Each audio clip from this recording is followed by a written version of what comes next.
Oke, halo semuanya, selamat pagi, siang, sore, dan malam. Perkenalkan aku Asyik Indaifullah dari KM 4601. Kali ini aku akan menjelaskan dua teori komunikasi. Yang pertama itu ada Social Penetration Theory, dan yang kedua itu ada Anxiety and Uncertainty Management Theory. Oke, di sini aku akan menjelaskan teori yang pertama dulu ya. Nah, teori pertama yaitu teori Social Penetration. Teori ini menjelaskan bahwasannya hubungan manusia berjalan dari komunikasi yang tidak intim atau superficial menjadi komunikasi yang lebih intim. Dalam teori ini terbagi menjadi beberapa tahap. Di antaranya tahap yang pertama itu ada tahap orientasi, di mana tahap tersebut terjadi ketika kita baru mengenal seseorang yang tidak kita kenal sebelumnya. Terus tahap yang kedua, setelah tahap orientasi ini kita berlanjut ke tahap pertukaran afektif eksploratif. Di sini, seseorang mulai membuka dirinya kepada orang lain, seperti bertukar informasi tentang makanan yang orang lain itu sukai, hobi yang disukai, film yang disukai, dan hal lain yang disukai. Kemudian tahap selanjutnya yaitu tahap afektif. Pada tahap ini kita saling bertukar informasi yang lebih private, yang lebih kita sendiri yang boleh tahu. Tidak semua orang bisa mengetahui hal tersebut. Nah, tahap yang terakhir nih ada tahap pertukaran stabil, di mana para individu ini sudah saling mengenal satu sama lain. Informasi yang dibagikan sudah sangat intim atau sangat dalam. Nah, pada tahap ini juga nilai yang dijalani serta cara pandang individu sudah sangat dekat, dan apabila terjadi kesalahpahaman, mereka dapat menyelesaikan masalah tersebut dengan baik nih. Kayak gak ada nih kesalahpahaman lagi di antara mereka. Oke, contohnya di sini seperti ketika kita menjalani suatu hubungan. Dari tahap yang pertama dulu, tahap orientasi. Nah, kita kan misal nih dari SMA nih, baru masuk SMA, kita mengenal beberapa orang kan.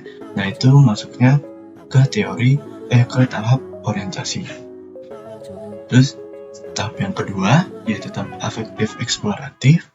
Seseorang lebih mengenal lagi nih orang tersebut menjadi lebih dekat, seperti kita bertukar informasi mengenai hobinya, makanannya, makanan yang ia sukai, film yang ia sukai.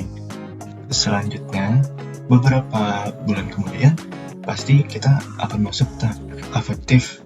Kayak dia bisa menceritakan permasalahan keluarganya, misalkan ke kita, kayak dia mempercayai kita nih sebagai tempat ceritanya.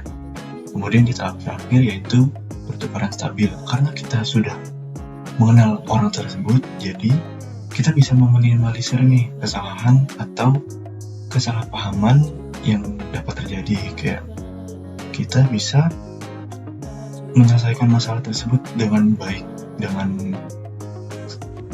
kita sudah mengenal satu sama lain, jadi kita bisa dengan cepat nih menyelesaikan masalah tersebut. Oke, selanjutnya kita masuk ke tahap teori yang kedua nih, teori Anxiety and Uncertainty Management. Nah, di teori ini menjelaskan bagaimana seseorang menghadapi ketidakpastian ataupun kecemasan ketika berkomunikasi antar budaya. Nah, kenapa sih kita harus mengendalikan kecemasan ataupun ketidakpastian ini? Nah, ini dilakukan agar komunikasi yang terjadi dapat berjalan dengan baik.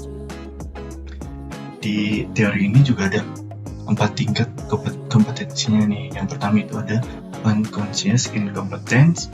Di sini tuh artinya kita masih salah menafsirkan orang lain. Terus tingkat yang kedua itu ada conscious incompetence. Di sini kita masih salah menafsirkan orang lain, tapi kita tidak melakukan apa-apa nih. Terus yang ketiga, kompetensi sadar. Di sini kita memikirkan komunikasinya nih agar komunikasi tersebut dapat berjalan secara efektif. Yang tingkat terakhir itu ada kompetensi tidak sadar. Ketika berkomunikasi, komunikasi tersebut berjalan dengan secara otomatis, dan komunikasi tersebut juga dapat berjalan secara efektif. Nah, contohnya ketika kita bertemu dengan foreigner nih. Foreigner tuh bule contohnya. Terus contohnya nih, aku pernah bertemu foreigner itu di salah satu kota Indonesia di Padang. Nah, di situ foreigner tersebut menanyakan tempat wisata ini daerahnya di mana ya. Terus karena keterbatasan bahasa yang aku miliki, yaitu bahasa Inggris, aku hanya menjelaskan sedikit yang aku paham gitu, kalau tempat wisatanya tuh di sini. Dan sebenarnya juga aku belum tahu nih belum tahu pasti tempat wisatanya itu ada di mana. Jadi aku hanya menyampaikan sepemahaman aku tempat wisatanya itu di mana.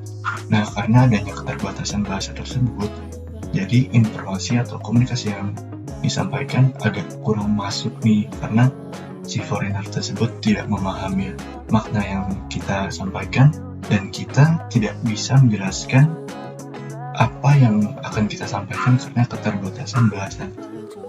Nah, itu saja teori yang dapat aku sampaikan, dan terima kasih telah menonton.